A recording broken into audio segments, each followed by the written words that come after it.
जय भगवती। कल मंगलवार दिनांक 26/11/2024 को उत्पन्ना एकादशी है। यह एकादशी भगवान के शरीर से मार्ग शीर्ष, जिसको बोलचाल की भाषा में अग्रहण मास बोला जाता है, कृष्ण पक्ष में प्रकट हुई। इसीलिए उत्पन्ना एकादशी बोला जाता है। यह व्रत सर्वेशम है। वैष्णव और स्मार्त दोनों यह व्रत करेंगे। इस व्रत की पारण गौमूत्र से है, जो दिनांक 27/11/2024 बुधवार को होगा। इस एकादशी की कथा वर्णन इस प्रकार से है। जो भगवान श्री कृष्ण धर्मराज युधिष्ठिर से बता रहे हैं कि ब्रह्म वंश में पूर्व समय में एक नारी जंघ नाम के बहुत बड़ा असुर हुआ था।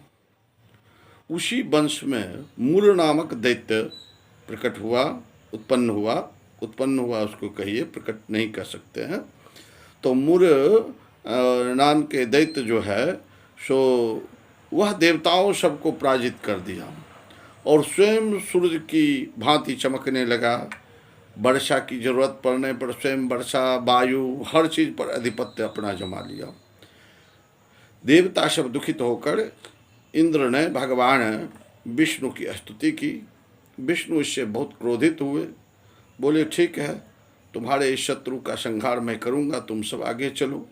देवताओं ने युद्ध किया, सब पराजय होकर यत्र तत्र भागने लगे। भगवान विष्णु से युद्ध चला। भगवान विष्णु जो भी अस्त्र शस्त्र चलाते वह फूल के समान उसके तेज के सामने हो जाता। जब भगवान विष्णु के किसी अस्त्र शस्त्र से वह पराजय नहीं प्राप्त हुआ तो बाहु युद्ध आरंभ हो गया। युद्ध करते करते भगवान थक गए। वह बद्रिका आश्रम की ओर चल दिए। एक लंबी गुफा में प्रवेश करके विश्राम करने लगे, जिसका द्वार एक ही था। अब वह मूर नामक दैत्य भी उसी गुफा में प्रवेश कर गया कि यही जो है विष्णु सारे दैत्य का कुल का जो है विनाश कर देता है, सो आज इसी विष्णु को हम बिना अंत कर देते हैं। भगवान निद्रावस्था में थे।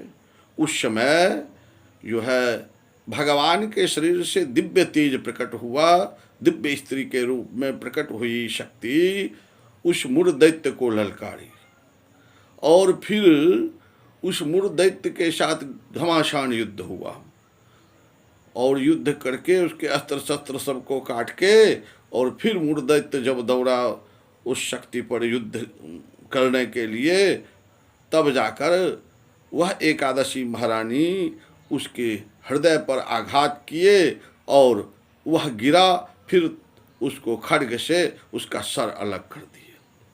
इसके बाद भगवान विष्णु का जागरण हुआ। भगवान विष्णु आश्चर्यचकित हो गए, यह दैत्य कैसे मरा।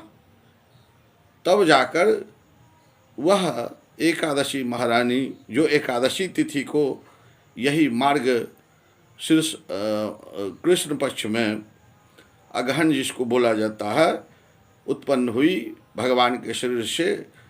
यह एकादशी महारानी बोली कि आपके रक्षार्थ हमने मूर दैत्य का वध कर दिया। भगवान बहुत प्रसन्न हुए।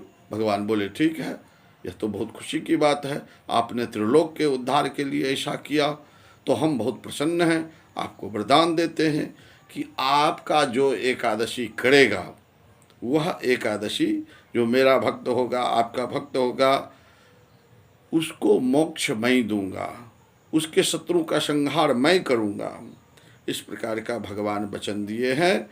इसलिए इस एकादशी को कृष्ण पक्ष और शुक्ल पक्ष दोनों एकादशी में किसी प्रकार का फर्क नहीं करना चाहिए। दोनों का फल एक ही समान होता है। तो श्रद्धा पूर्वक आप लोग करें, इससे आप लोगों की कामना पूर्ण होगी और शत्रुओं का जो है सो अंत होगा, विजय की प्राप्ति होगी।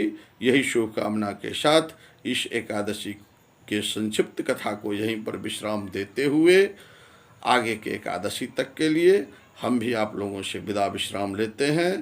तब तक के लिए जय श्रीमन नारायण, जय भगवती।